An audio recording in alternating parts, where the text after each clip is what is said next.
Bonjour tout le monde, bienvenue au nouvel épisode Tendance et Histoire de nos Choqueurs. Aujourd'hui, une nouvelle invitée.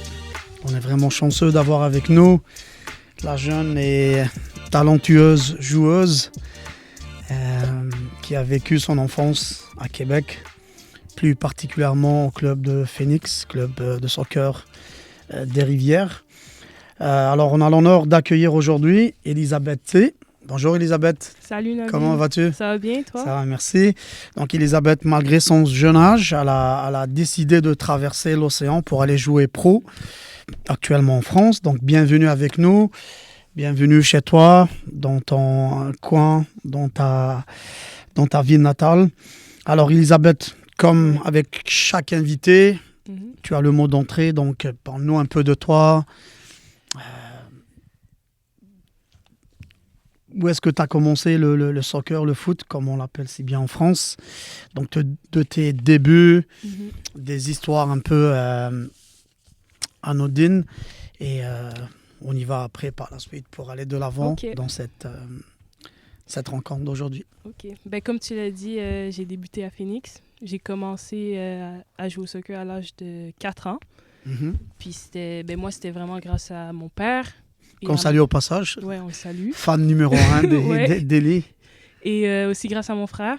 Okay. Mon grand frère, il jouait. Puis mon père, c'était son coach aussi à l'époque. Puis... Donc, une famille de sportifs, de joueurs de soccer. Exactement. Puis évidemment, je voulais faire tout comme mon frère à cet âge-là. Fait que c'est pour ça que j'ai commencé à jouer au soccer. Puis de là, j'ai gravi les échelons. J'ai vraiment aimé ce sport-là. Puis je suis restée là-dedans. Okay. Donc tout a commencé à l'âge de 4 ans. Ouais. Et est-ce que tu te rappelles un peu de tes débuts, un peu, ou vaguement, ou pas du tout? Bon, j'ai des petits souvenirs vagues, mais bon, je sais qu'au début, je pense ma première année que je jouais, j'étais pas vraiment très sérieuse sur le terrain. À cet âge-là, c'est normal non, mais aussi. après, c'est normal aussi. Mais je pense que c'est pas mal plus à partir de ma deuxième année, où est-ce que là, j'avais un peu plus de plaisir et tout ça.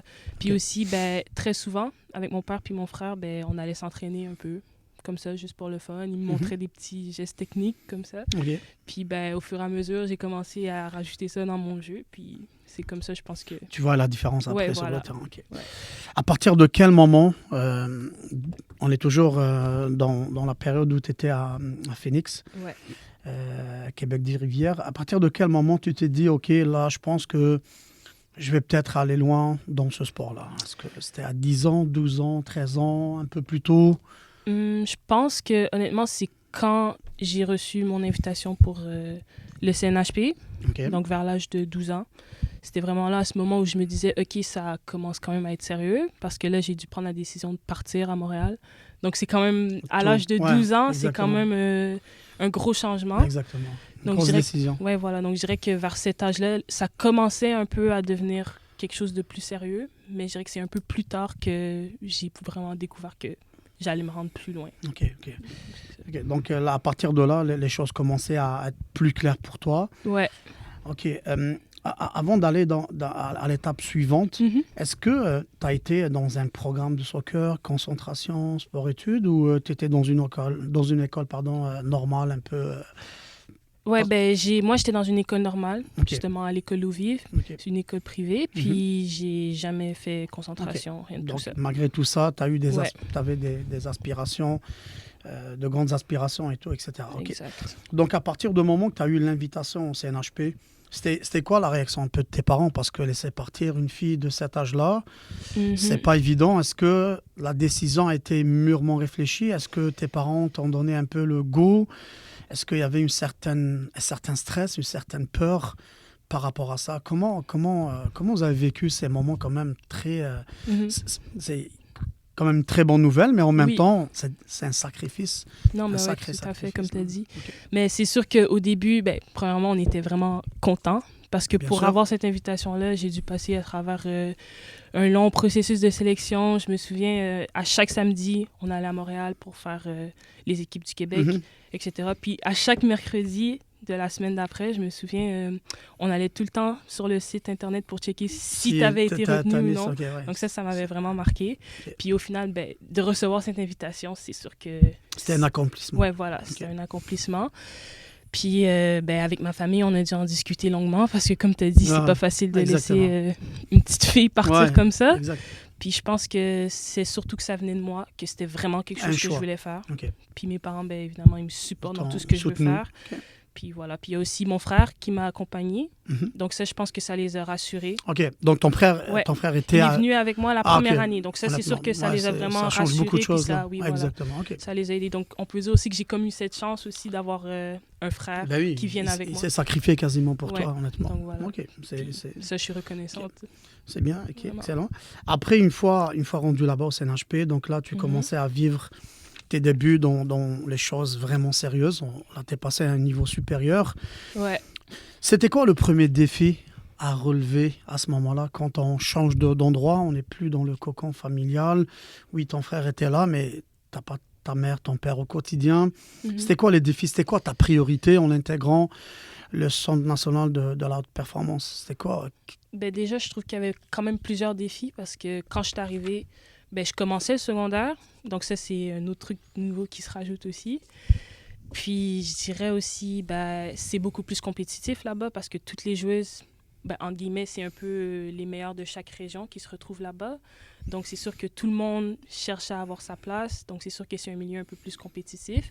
Mais moi, j'allais surtout là-bas dans l'optique de pouvoir travailler, m'améliorer, progresser. Puis c'était vraiment avoir du plaisir. Puis c'est un peu plus tard que ça commençait à être encore plus sérieux. Donc c'est pas mal ça. Okay. Ouais. Et donc, en commençant la première année au CNHP, comment tu te situais par rapport aux autres joueuses sur le plan technico-tactique, sur le plan physique et tout?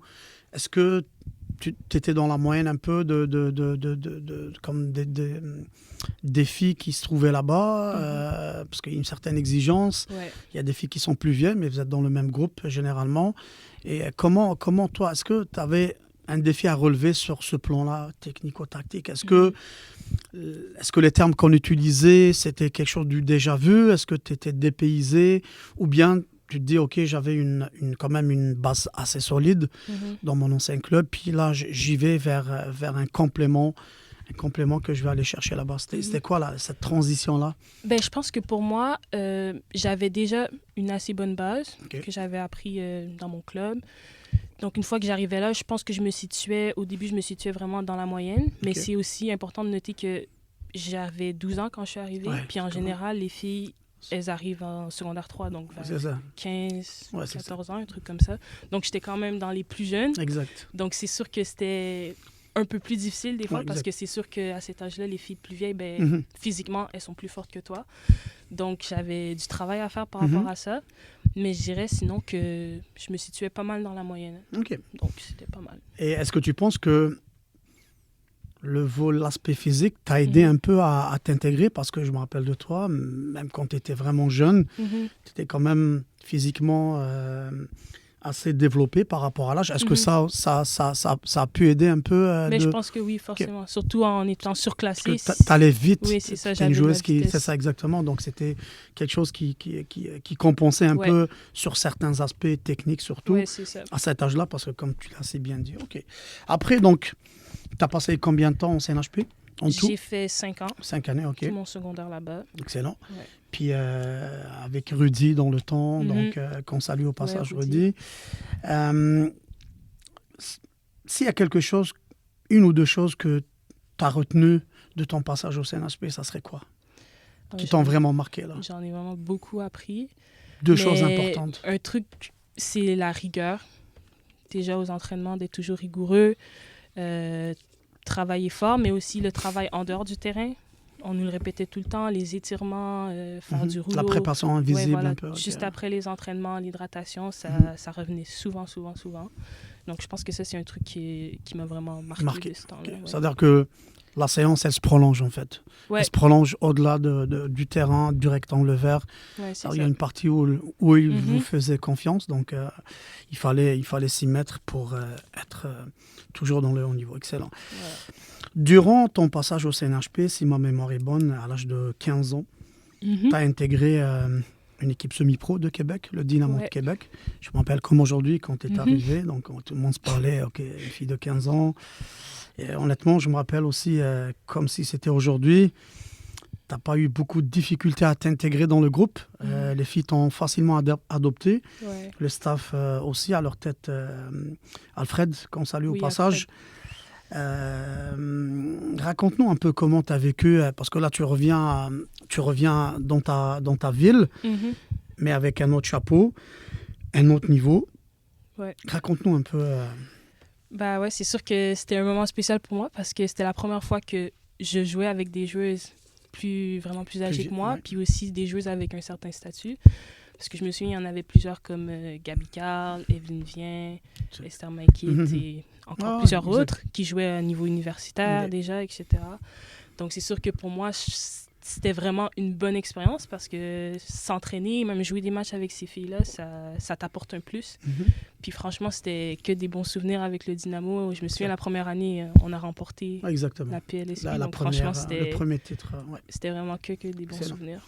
Ouais. C'est bien. Donc j'imagine que ça t'a servi beaucoup dans l'étape suivante. Donc une fois le CNHP fini, là, comme tu es rendu... comme une athlète niveau collégial. C'était quoi la prochaine étape? La prochaine étape... L'étape suivante, pardon. Ouais, l'étape suivante, si je suis logiquement le parcours qu'on nous montre en général, c'était de faire une année de cégep, puis ensuite partir dans une université américaine, parce que à cette époque-là, j'étais en contact avec des universités, ils venaient voir nos matchs, ils regardaient un peu des vidéos, etc.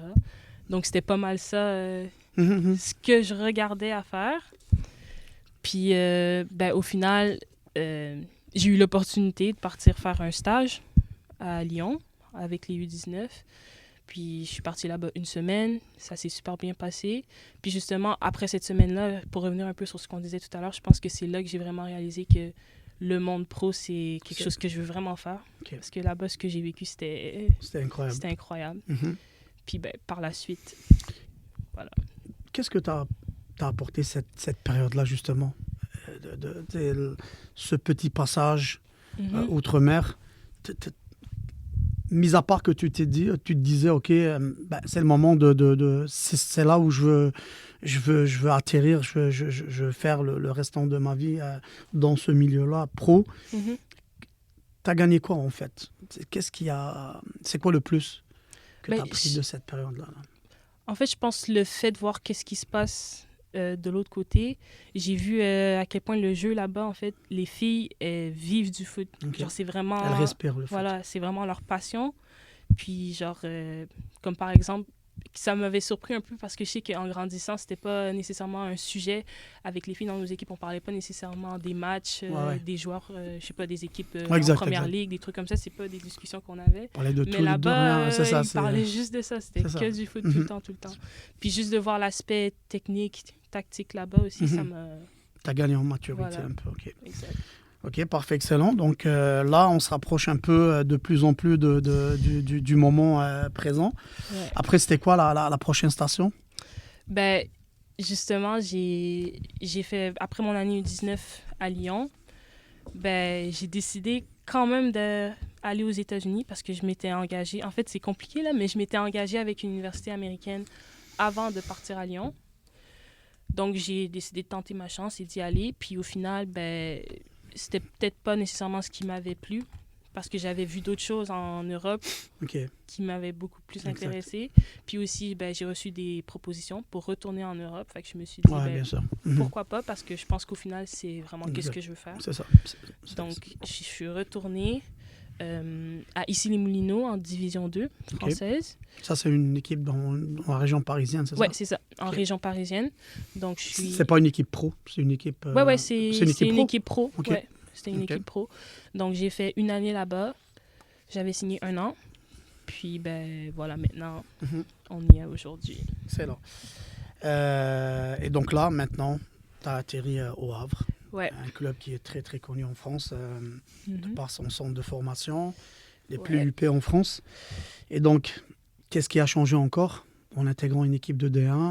On joue contre des grosses joueuses, des équipes qui jouent la Champions League, des équipes qui participent souvent à une grande compétition européenne et mondiale. Donc, qu'est-ce qui a fait changer? Qu'est-ce qui a changé en toi, en fait, dans ton état d'esprit, dans ta maturité et tout, dans ton jeu?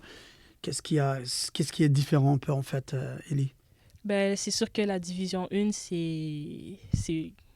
en passant de Division 2 à Division 1, tu vois directement la différence. C'est un monde. Ouais, c'est tout un monde. C'est un monde à part. Okay.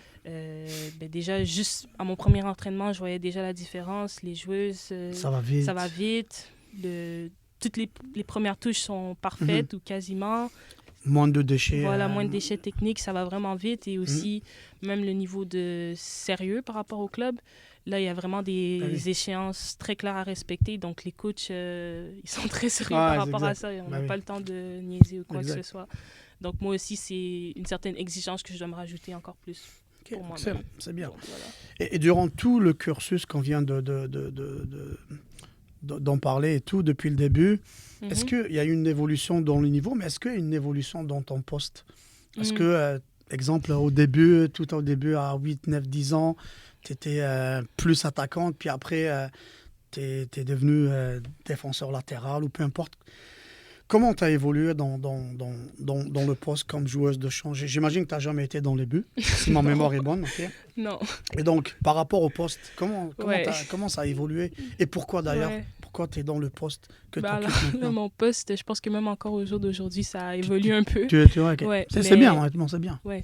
Mais étant plus jeune, évidemment, quand on est plus jeune, on joue un peu partout. Mais je sais que j'étais plus en tant que milieu de terrain. Surtout quand j'ai fait les Jeux du Québec, sélection régionale, ça, j'étais vraiment en tant que milieu de terrain. Puis une fois que je suis rentrée au CNHP, ils m'ont changé en tant qu'arrière latéral. Donc, j'ai joué là pendant super longtemps. Ouais, c'était vraiment mon poste où est-ce qu'ils m'ont formé, etc. Une fois que j'étais à Lyon, ils m'ont bougé un peu. Des fois, je jouais défense centrale, mais encore latérale, mais plus sur la ligne arrière encore. Et l'année dernière, quand j'étais à Issy-les-Moulineaux, ils me faisaient jouer en 6. En 6, OK. Ouais, j'ai joué en 8 aussi. Ah, c'est bien. J'ai joué aussi ailière sur le côté, donc c'est vraiment un peu partout. Puis aujourd'hui, au Havre, c'est sûr qu'ils m'ont recruté surtout comme arrière centrale. Mais des fois, je peux être amenée à jouer latéral ou 6. Donc je dirais que je suis quand même assez polyvalente. Ah, c'est bien. Donc, joueuse, tu vois, donc, le fait que tu as parcouru plusieurs postes, honnêtement, ça te donne cette polyvalence que beaucoup d'entraîneurs cherchent et recherchent. Honnêtement, c'est bien. Et donc là, dans ce nouveau poste, si j'ose dire ça comme ça, est-ce que tu t'y plais? Est-ce que tu aimes ça? Tu t'épanouis dans ce poste-là? Alors à ce moment-là, c'est quoi tes deux qualités dans ce poste-là? Je pense déjà grâce à mon physique parce que je suis assez grande, j'ai un bon jeu de tête, etc. Puis aussi, j'ai quand même une bonne vision du jeu. Je pense que forcément, ça m'aide à mon poste d'arrière central. Puis justement, le fait d'avoir cette polyvalence et d'avoir joué à plusieurs postes, je pense que ça me ramène un plus aussi. Dans la relance. Oui, voilà, dans la relance, etc. et tout ça. Parce que je pense que le fait surtout d'avoir joué beaucoup milieu de terrain, ça m'aide par rapport à la prise d'infos. Clairvoyance du jeu. Voilà, exactement. OK, c'est bien. Donc, OK, excellent. Maintenant, là, comme on est rendu en Ligue 1, donc première division, la D1 française, pas Ligue 1 comme on l'appelle si bien chez les garçons. Est-ce que tu as eu à affronter des joueuses comme exceptionnelles et qui t'ont fait un peu de misère? Si c'est oui, c'est qui la joueuse qui t'a peut-être donné du fil à retordre, disons-le comme ça, là? Est-ce que tu te rappelles, tu as des anecdotes où tu as connu une sale soirée avec des joueuses, honnêtement, parce que là, tu affrontes le PSG, Lyon, Paris FC aussi, qui les derniers temps revient, honnêtement, avec leur coach qui fait une très bonne job. Oui. Oui, forcément, comme tu as dit, en jouant contre des équipes comme Lyon, PSG, surtout Lyon, je dirais, il y a presque toute leur équipe, c'est des stars, tu vois. Mais si je pourrais dire une joueuse qui m'a marquée, vraiment, ce serait déjà Eugénie Le Sommer. Mm-hmm. Je trouve que par sa prise de balle, tu le vois déjà qu'elle est au-dessus. Elle est une coche au-dessus de tout le monde. C'est vraiment exceptionnel. Sinon, une autre aussi, Tabitha Chawinga du PSG. C'est une joueuse très forte physiquement qui va aussi très vite. Donc, c'est des challenges de jouer contre ces joueuses-là. Mais franchement, je pense que c'est que du bon pour moi parce que c'est des expériences que je gagne en plus. Donc, excellent. Et quand tu foules les terrains à chaque fin de semaine, à chaque match, dépendamment des équipes contre lesquelles tu joues, l'affluence, les spectateurs, est-ce que ça, est-ce que c'est une pression positive ou une pression négative? Comment tu gères ça?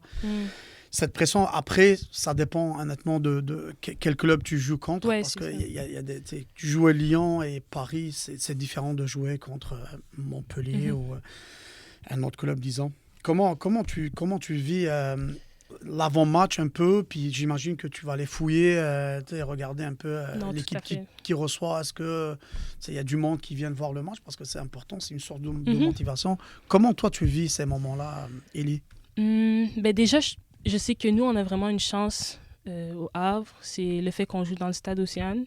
C'est un stade vraiment incroyable. Puis, ça me fait vraiment quelque chose de pouvoir jouer dans ce stade-là.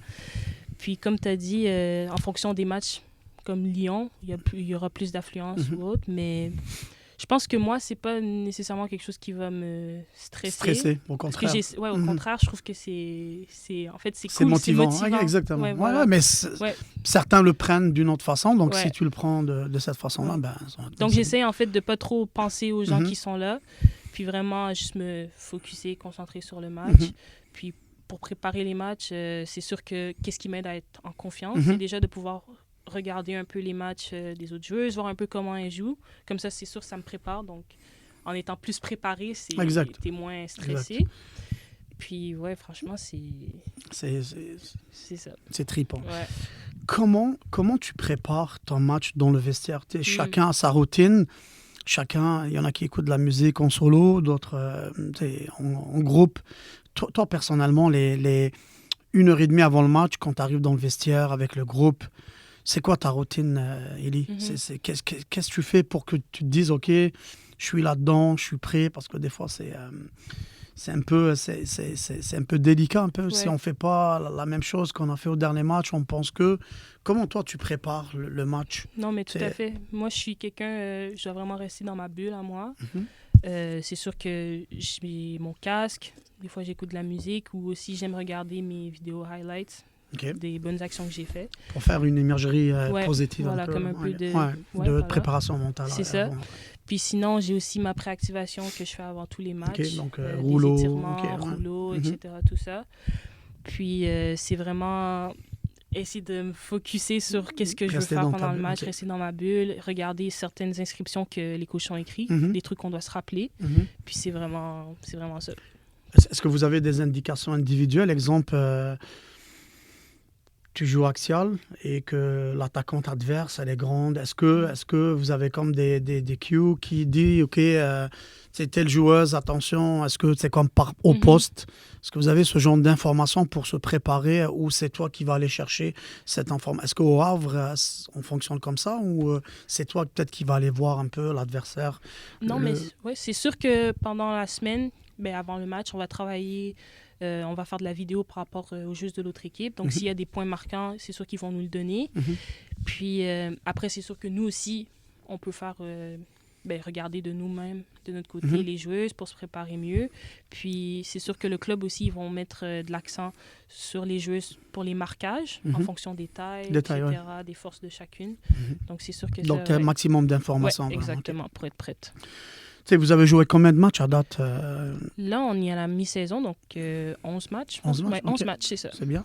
Ouais. Et est-ce que tu as un match où tu te dis, OK, en sortant du terrain, tu te dis, OK, là, mission accomplie, ça serait quel match? Où tu t'es dit, OK, honnêtement, aujourd'hui, je me suis régalé, j'ai fait quasiment un sans faute. Est-ce que tu te rappelles est-ce que tu peux nous dire un peu de... Je dirais le match contre le PSG. On a joué il n'y a pas longtemps. Ça finit... Ça a fini 1-1, mais on a failli gagner ce match qui est quand même fou parce que... C'était là-bas? Ouais. C'était chez nous à domicile. Ah, OK, chez vous. Okay. Ouais, c'est le Havre qui a... OK. Oui, c'est ça. Donc, c'était quand même fou, en fait, parce que normalement, avant le match, on n'est pas censé gagner. Oui, c'est ça. Mais... Tu vois, si tu regardes, on n'est pas censé sur gagner. Sur papier, oui, mais... Mais au final, on se dit que, on mène 1-0 jusqu'à la dernière minute du match et ils égalisent. Donc, c'est sûr qu'à la fin de ce match, j'étais déçue, évidemment, parce qu'on prend un but à la fin. Mais on se dit qu'on a quand même tenu tout le match. On est resté solide défensivement. Donc, oui, c'est ça, exact. Donc, tu es sorti de là, honnêtement, surtout contre le PSG. On ne peut pas oublier ce genre de match. Est-ce que tu as reçu des messages des fans? J'imagine que vous avez une page Facebook du club et tout. Est-ce que toi, tu prêtes attention à ce genre de choses, les commentaires ou...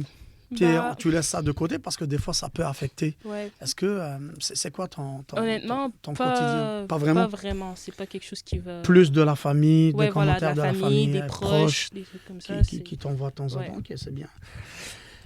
Élie, toi qui as fait quelques temps aux États-Unis, donc tu as joué là-bas, et maintenant tu joues en Europe. Selon toi, c'est quoi là où les grosses différences entre le foot européen et le soccer nord-américain et on va parler des États parce que c'est là où tu as évolué dans un plus haut niveau. C'est quoi les grosses différences? 2 ou 3 là, s'il y en a bien sûr. Ben, je dirais déjà au niveau des saisons, la saison en France, elle dure presque toute l'année. Alors que là-bas, c'est 3 mois condensés où est-ce qu'on enchaîne les matchs à fond. Donc, je dirais que ça, c'est différent par rapport à ça, par rapport à la gestion physique aussi.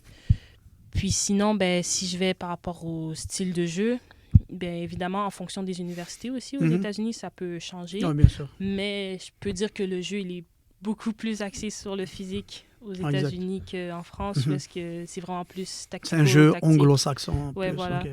Puis il y a un truc aussi qui m'avait choqué quand je suis arrivée en France, ma première année à Lyon, c'est que là-bas, on faisait presque jamais de physique. Okay. Genre, on faisait que tout avec le ballon. Tout le temps avec ballon. C'est physique intégré. Comme on travaillait quand même, mais c'était intégré, le plus de jeux au ballon possible.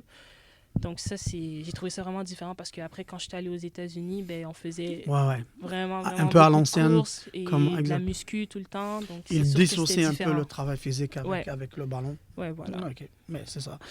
Et mais ça t'a permis, par contre, d'apprendre et de partir oui, aussi. Tout à fait. Excellent. Ouais. T'es aux études encore? Ouais. Et alors, comment tu vis la vie comme coupée en deux? Tu as des exigences, honnêtement, d'un monde pro. Et en même temps, et en parallèle, tu poursuis tes études parce que on sait, pour nous, on le dit souvent, c'est quelque chose de très, très important. Et maintenant, honnêtement, on le voit dans le haut niveau, dans le très haut niveau, et de plus en plus de joueurs qui font des études en parallèle parce qu'ils se rendent compte que beaucoup... Si on revient un peu en arrière, les 15-20 dernières années, il y a beaucoup de joueurs qui, pour une blessure grave, ils se retrouvent sans rien, sans bagage, etc. Comment tu arrives à gérer le tout, Élie? Non, mais comme tu as dit, pour moi, les études, ça a toujours été vraiment important, même ma famille, parce que c'est toujours bon d'avoir un double projet, comme on ne sait jamais ce qui peut se passer. Mais c'est sûr que c'est très difficile, surtout maintenant que je suis rendue en D1. C'est très, très difficile. C'est exigeant, parce que là, on a des entraînements le matin, des fois on double. Donc, c'est dans mes temps libres, il faut que j'essaye d'enchaîner le plus possible. Est-ce que c'est arrivé pour toi par moment où tu vas aller voir le coach, lui dire, regarde, ou ça traverse cette année, même pas? Non. Non, même parce que c'est comme... T'oses pas parce que tu veux vraiment t'épanouir. Puis aussi, comme là, je prends des cours à distance, c'est un peu à moi-même d'essayer de m'organiser en fonction de mon horaire pour pouvoir travailler. Donc, je pense, selon moi, c'est ma responsabilité. Si je veux faire ça, je dois faire en sorte d'y arriver. OK, c'est quoi le... T'es étudié en quoi? Là, j'étudie en informatique. OK, c'est bien. C'est vraiment bien. Là. Donc, là, c'est universel. Tu peux travailler avec ça n'importe où. C'est pas figé dans un espace donné. C'est vraiment très intéressant. Tu as été à Lyon en pleine période de pandémie, c'est ça? Ouais, Ok. tout à fait. Comment tu vivais le soccer, sachant que en même temps, en parallèle, il y avait des milliers de morts, de Mhm. restrictions et tout.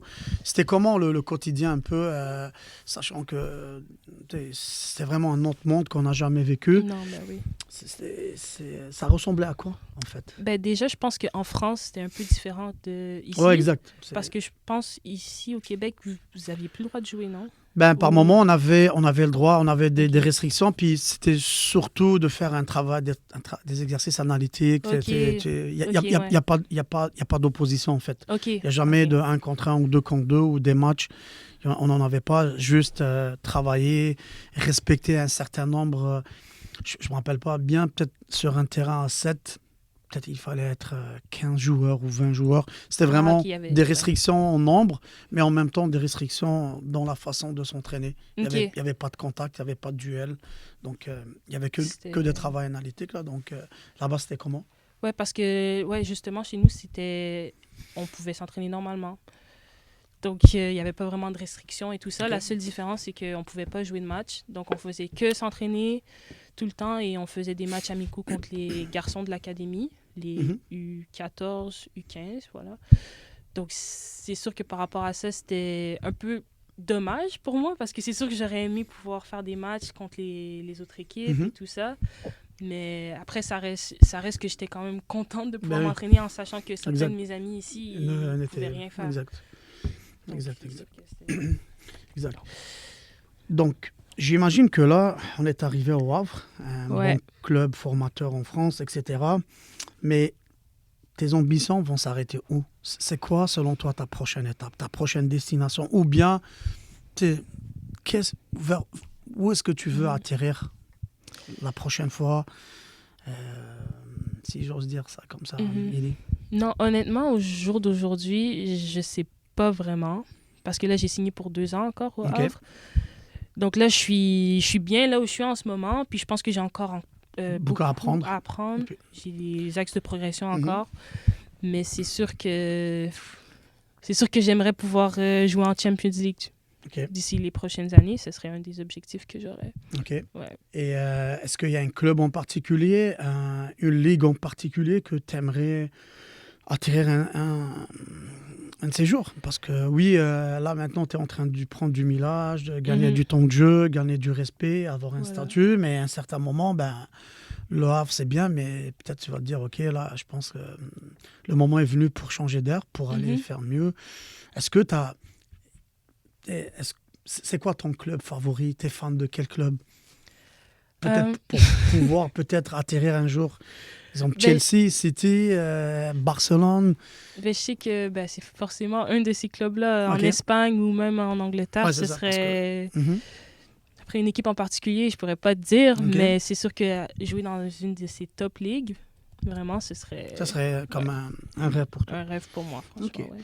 C'est bien de le savoir et je l'espère de tout Ouais. cœur, mais je suis vraiment persuadé et convaincu que si tu gardes le même état d'esprit, la même façon de faire, tu vas réussir.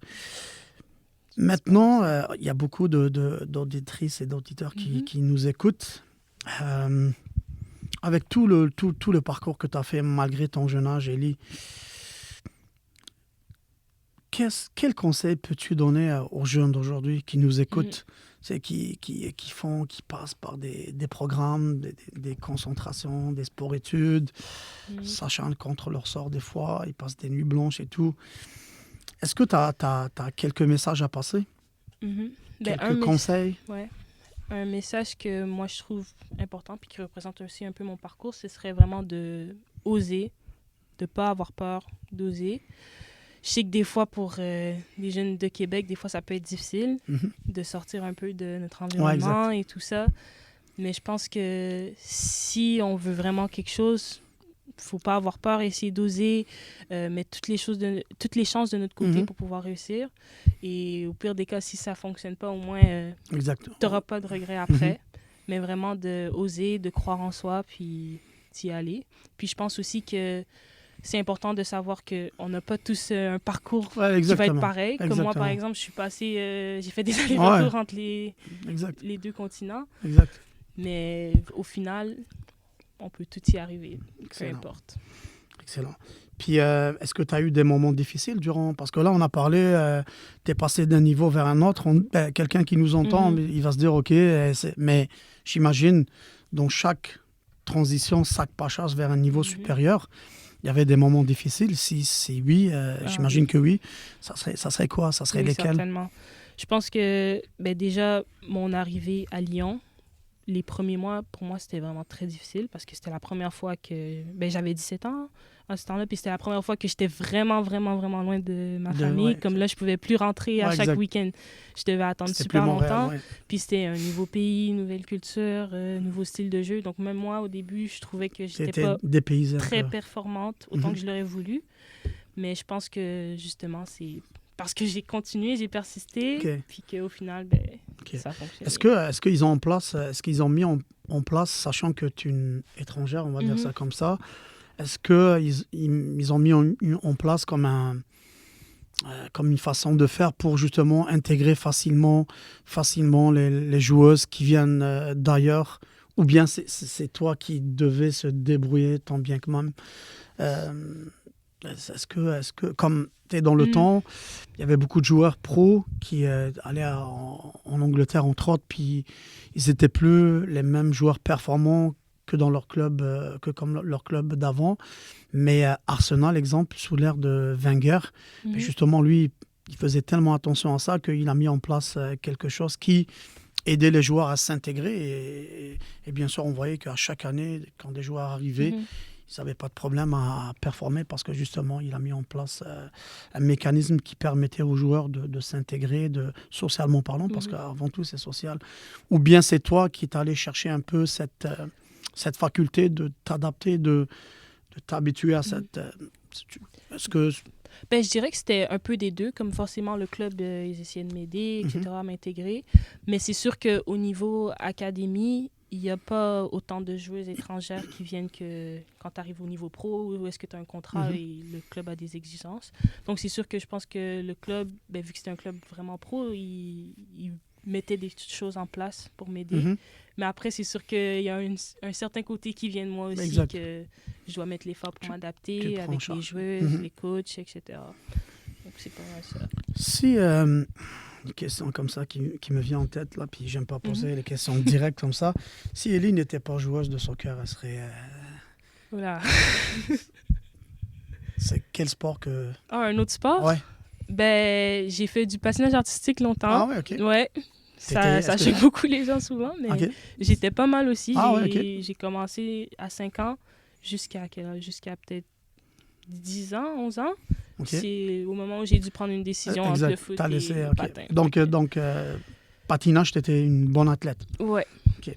Ouais. C'est bien. Est-ce que tu entretiens un peu ça? Ou, je vais patiner quelques fois, mais je pense pas que j'ai le même niveau qu'avant. Non, c'est sûr. Mais au moins, tu patines quelques fois.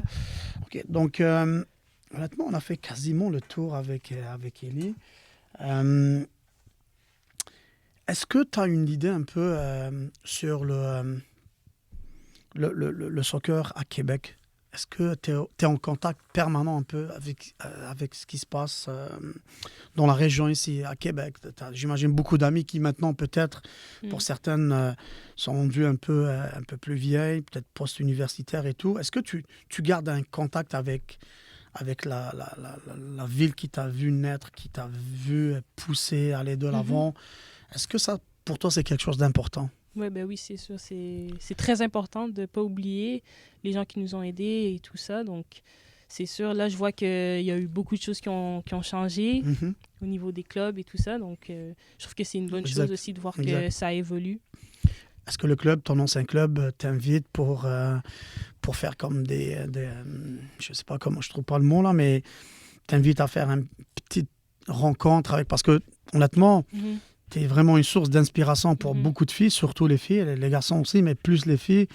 Moi, je pense qu'on devrait, comme tu disais, davantage, à bon escient, pour justement dire aux jeunes filles du club ou de la région, pour dire, OK, regardez, cette fille-là, il y a quelques années, elle était là, puis maintenant, dès le jeune âge, elle a pris cette décision. Est-ce que c'est quelque chose qui...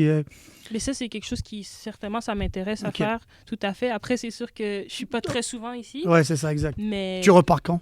Là, je repars déjà le 27. Donc, 27 décembre. Ouais. Je suis venue pour une semaine. J'allais te proposer quelque chose, mais malheureusement, c'est...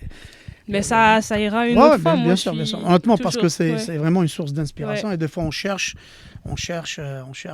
déjà discuté avec Evelyne et tout, qu'on salue au passage et tout. Donc, on cherche toujours des défis qui vont être une source d'inspiration pour les générations futures. Est-ce que tu penses que les filles, les joueuses à Québec et au Québec ont vraiment le talent pour s'expatrier et de faire bonne figure en D2, en D1, en Ligue 1, D2, D1, puisqu'on parle des filles. Est-ce que ou bien il y a un grand gap entre ici et là-bas? Moi, je pense qu'il y a vraiment du talent ici. Okay. Après, c'est sûr que qu'est-ce que je trouve dommage, c'est que souvent on est obligé de partir. Et ça, c'est pas tout le monde qui est prêt à faire. Qui est prêt à partir, okay. Mais je pense que il y a vraiment du talent. Okay. Est-ce que les gens là-bas te posent des questions sur Québec? Parce qu'honnêtement, le Canada était en avance il y a quelques années par rapport à l'Europe. Maintenant, l'Europe est en train de rattraper le retard parce que ils ont obligé certaines fédérations de mettre des équipes pro. Et à ce moment-là, donc le travail est enclenché. Mais est-ce que des entraîneurs ou des gens te demandent s'il y a comme du talent à Québec et tout? Oui, on me pose souvent des questions. Okay. Qu'est-ce qui se fait au Québec, etc.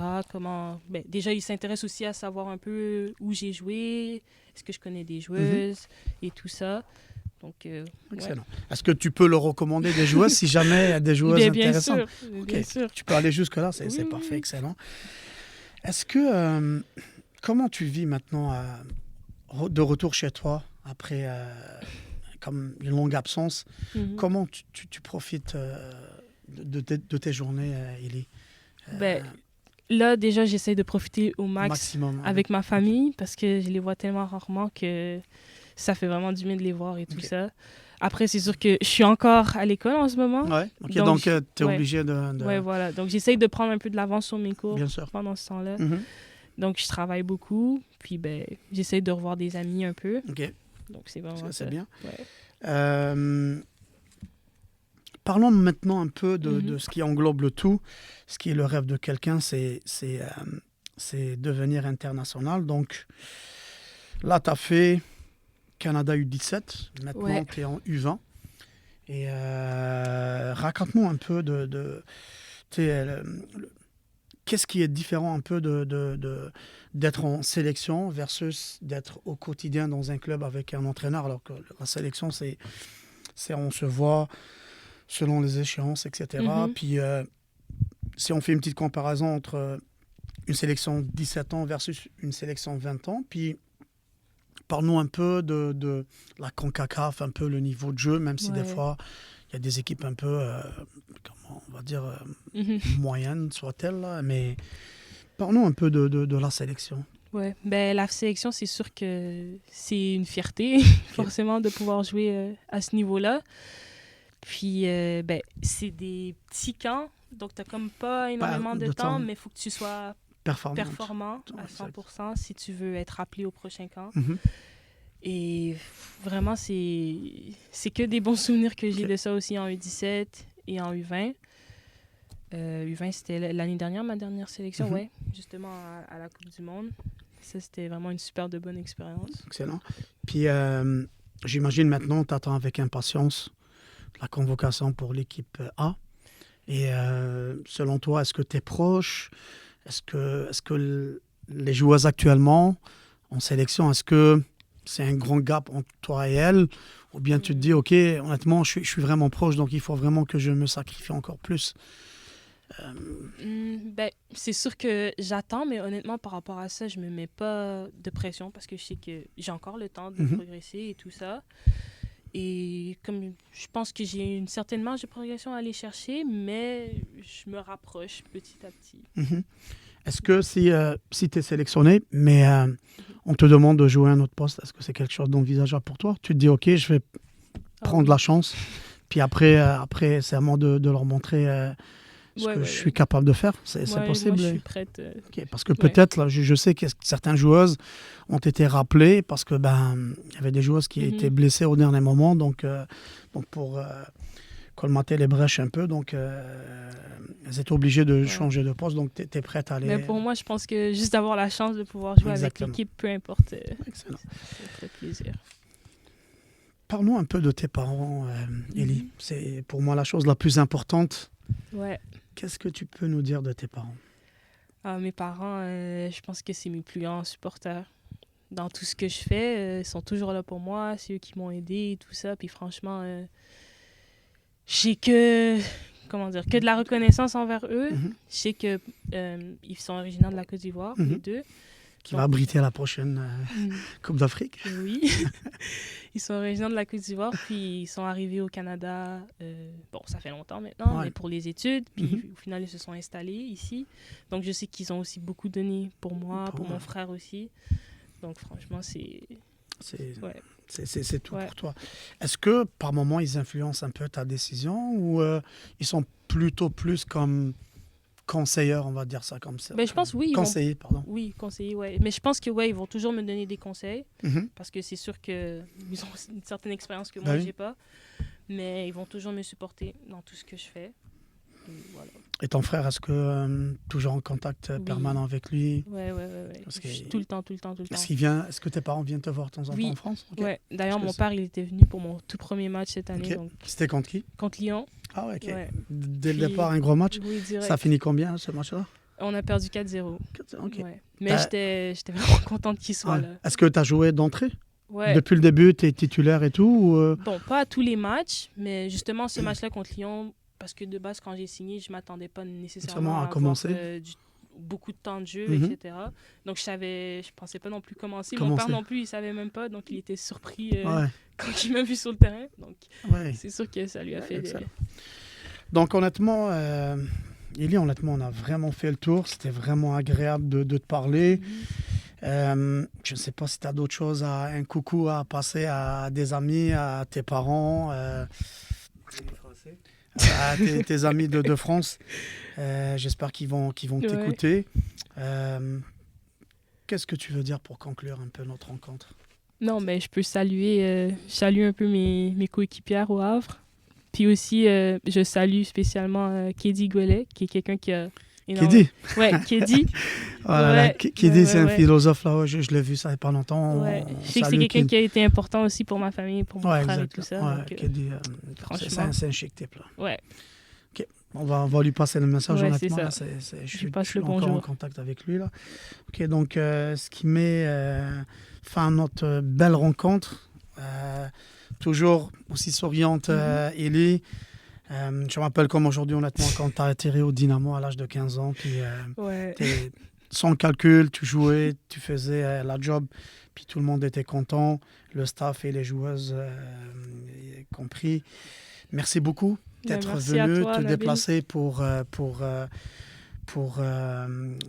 échanger avec nous. J'espère que, honnêtement, l'année prochaine, si tout va bien, on va t'inviter et tu vas nous dire que voilà, je vais signer l'année prochaine dans tel club et on sera vraiment fiers de toi. Honnêtement, jusqu'à maintenant, on est très très fiers.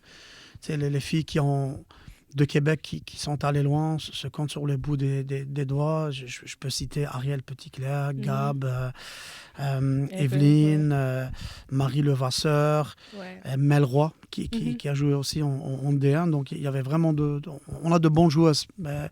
Diogo, il y avait de bonnes joueuses, surtout les joueuses qui pouvaient vraiment faire de grandes carrières, mais pour X raisons, sont toutes retournées à Québec parce qu'elles avaient d'autres objectifs, d'autres centres d'intérêt qu'on salue au passage. Donc, j'espère de tout cœur que tu seras au prochain regroupement de l'équipe nationale A et qu'on va te porter chance. Merci beaucoup, Élie. Ça m'a fait vraiment plaisir de te revoir. Merci. Ça fait longtemps, mis à part que je te vois sur les WhatsApp et tout, les réseaux sociaux avec la tenue que j'aime beaucoup du Havre. Et donc, merci beaucoup pour ta gentillesse et ton sourire contagieux. Je passerai le bonjour à tes parents. Puis ceci met fin à notre rencontre d'aujourd'hui. Merci, chers auditrices et auditeurs, et on se dit à la prochaine.